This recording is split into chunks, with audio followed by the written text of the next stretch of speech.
একটা মন খারাপ কেন যে এত কারণ ছাড়াই হয় নিজেও জানি না। তো হাই বন্ধুরা, আমি মনিকা।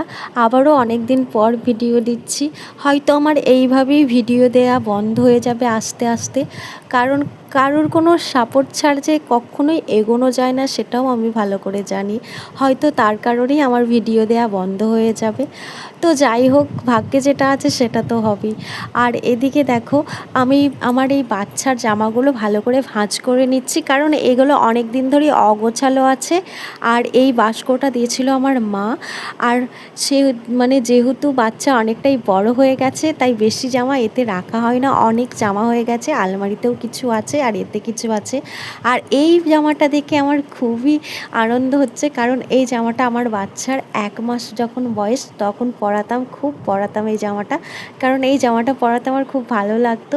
আর এই জামাটা নার্সিংহোমে যখন ভর্তি ছিলাম কেউ একটা দিয়েছিল, ঠিক মনে নাই, কিন্তু ওকে যখন পরাতাম না, নার্সিংহোমের যে নার্সেরা সবাই বলতো ওকে রাজাবাবুর মতো।